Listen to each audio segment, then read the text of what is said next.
Welcome ladies and gentlemen, my name's Dychronic here in this Destiny 2 video, and today we're going to be going over my top 10 PvE specials in Destiny 2. And of course, as always, this is based on my opinion, based on the research that I've done, based on the spreadsheets that I create, and based on the weapons that I like to use.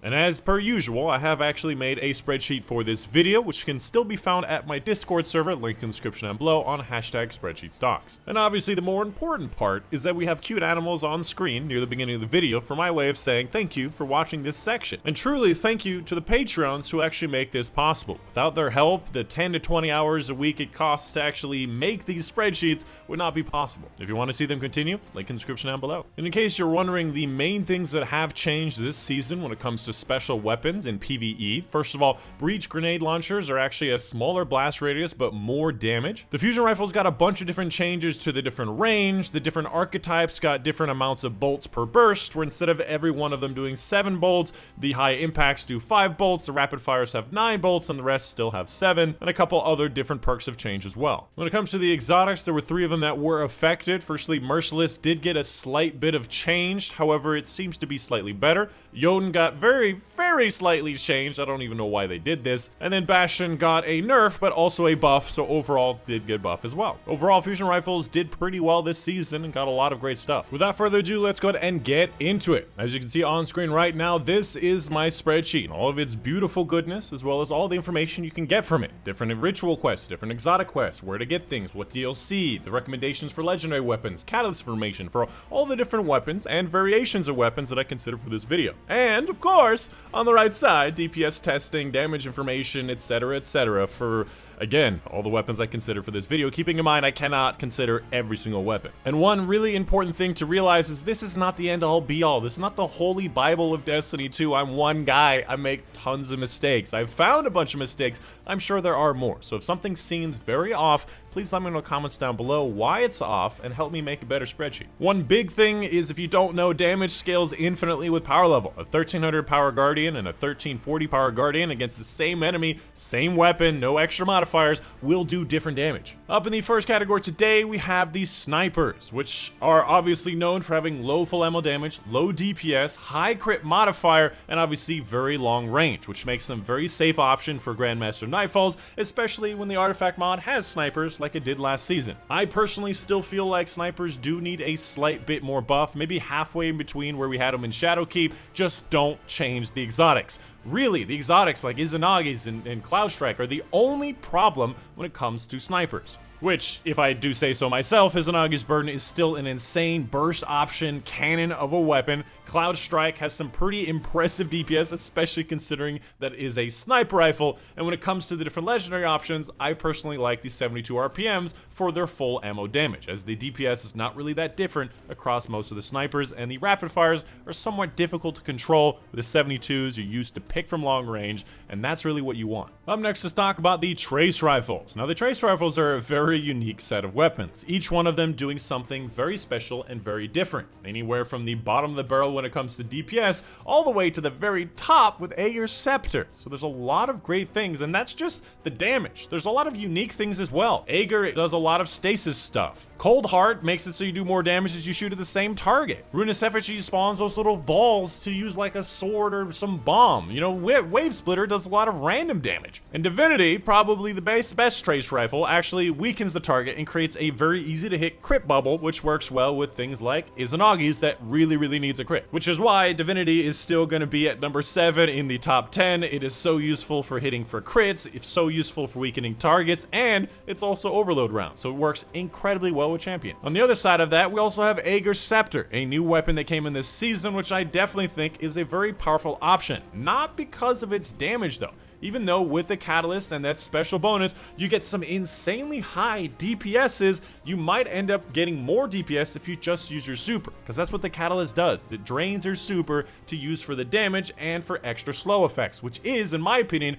the more useful part. You're applying stasis to a lot more enemies a lot quicker, which does work with all the different fragments and aspects that require slowing, freezing, shattering, and stasis crystals, and can be used with focusing lens. So you apply stasis across the battlefield, and all of your teammates with light abilities can do more damage with those light abilities, which I did hear Well of Radiance damage, just shooting your gun from a Well of Radiance, apparently counts as light ability damage, which is obviously something that could be really useful in Grandmasters next week or any of the Grandmasters in the future as an incredible support weapon. And the last little disclaimer here is that I've not really used Aegir's Scepter that much. Many of you may want it higher on the list. I just need more time with it. This is just my very preliminary decision. Up next, let's talk about shotguns. Most people really like shotguns. They use shotguns a lot because of their very high burst, their very high damage, and their decent full ammo damage as well. Keeping in mind, they're very close to range. I personally don't really use shotguns in anything above legend difficulty. You could probably get away with it on masters, but for the most part, they're going to be a lower section of the game use, and in that section, they're still very nice. I personally love using them in raids, even though that's more of a high level, especially for certain DPS phases. I still like using slugs over fusion rifles. However, the fusion rifles are the better choice on Templar. When it comes down to the shotguns, I personally like the slugs the best. They have the most range, and if you get those crits downs, they also have a very high effectiveness. After that, the lightweight shotguns. They have a lot of different options with trench barrel, with vorpal, with assault mag, with auto loading, and they're in the nice little middle zone of fire rate to actual control. And finally, when it comes to the exotics, they're not really that worth it in my opinion. Duality, Fourth Horseman, Lord of Wolves have pretty good DPS, but for the most part, you could probably just use a sword in the same range and do better DPS. So a lot of these massive DPS dump things like Fourth Horseman may not be worth it, especially if you're forced to get the catalyst to maximizing them. But that's not to say they're bad. They're just not as good as the top 10. Up next, let's talk about grenade launchers. Now, if you haven't seen it already, grenade launchers actually did get changed this season. Slightly less blast radius, slightly less AoE damage, but slightly more PvE damage. Now, they're still not a DPS hound. They're literally the bottom of the barrel when it comes to DPS. However, they obviously have AoE hits. They can be used at close and long range. And last season, we did have artifact mods. They were better last season, but even this season, they're still a great option for whenever you need something with a little bit more range and impact. Especially considering you can use this as a peek weapon. You fire the weapon at an enemy, you go behind cover while you're reloading, maintaining your DPS, but being a lot safer. And when it comes to the best of the best, obviously it's going to be Witherhoard. Witherhoard has not changed this season. Those changes did not affect Witherhoard, and it still does a very good DPS combo with a lot of other weapons, especially when you consider the full ammo damage. At 1.3 million, it is still leagues above every single other weapon in this game. And considering that Anarchy did get nerfed this season, I think the Witherhoard is going to be the king of total ammo damage, especially when you consider the special ammo economy. And as a last little note, the Witherhoard also has a catalyst that gives you better handling and auto-loading, which really makes this thing way better. Up next, for the final major category outside of Arianas, we have the fusion rifles. And outside of, again, the Arianas, I think this is going to be the best of the best when it comes to weapon types for PvE specials. Not only do you have a lot of artifact mods this season that increase the damage of it, gives you a bunch of other bonuses for much cheaper mods, and you also have, Unstoppable for fusion rifles, making it an optimal choice for Grandmaster Nightfalls. We also got a bunch of changes. The rapid fire frames now shoot a bolt of 9, making them much better at close range. The high impact frames do a bolt of 5, and a lot of different changes for range and consistency. And when it comes down to the legendaries, the rapid fires are hands down going to be your best option. They have the highest full ammo damage and the highest DPS, as well as the highest piecemeal ability, so you can use it on different targets rather than more at once. Like the rocket launcher effect, you only have 7 shots. And this is honestly true. You look at all the other different options, even though they shoot slower, you'd expect them to have a higher total ammo damage. They don't. The best thing you get out of them is the range. So you may end up finding that you like the precision frames better for that range. I like the rapid fires, and I don't have a problem with the range they have. And when it comes to the linear fusion rifles, like Arbalest and Lorenz Driver, I think that they're the same as they were before. They're kind of just like a charge time sniper with maybe a bit more damage on them, and they are an exotic. And specifically when it comes to Lorenz Driver, I find it really clunky. You have to be at long range for the aim assistance cone and for the crit modifier hitting more often, and then you have to get close to the target to get those telemetries. And whenever you get 3 telemetries, which may take 20 minutes, you get 45 seconds of this bonus where you can't die anywhere in between.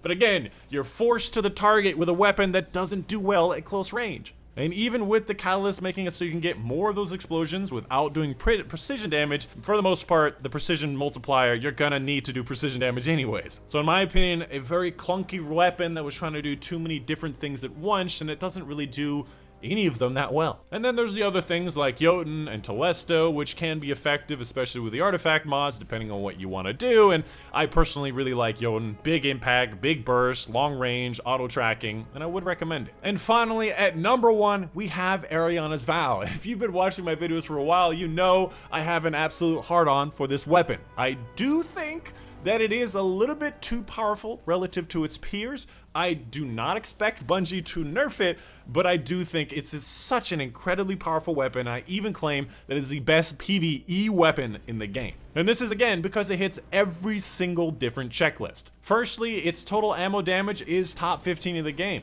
Its DPS is also top 15 in the game. It has sniper rifle range while being comfortable at close range. It has very good ammo economy with a good amount of total ammo. It has barrier rounds, making it infinitely accessible for Grandmaster Nightfalls, and its catalyst is auto-loading plus 50% larger magazine, making it an ideal weapon to swap in and out of while making sure you have barrier rounds whenever you need it. It is truly the weapon that takes off every single category, and in my opinion, it's not really even that hard to use, which is probably the only downside is that it may take a little bit of getting used to. But once you get used to it, oh boy, is this thing a lot of fun and extremely effective. And as always, please let me know in the comments down below if you think there's something that I may have overlooked with this spreadsheet, or if you think I made a mistake in my calculations, because I want to make the best spreadsheet possible. And again, a huge, and I mean huge, thank you to my patrons on Patreon. Truly, without their help, these spreadsheets would not exist. Specifically, I want to give a big thank you to Mom and Dad, Luco, Dr. Strange, Kelly Ellen, Joe Smith, My Dixie Bachmanus, Raymond Schoner, You Panther, Casey Reagan for their support on Patreon. And that's it. Hope you guys did enjoy. My name is Dychronic, and I'll see you guys on the next one.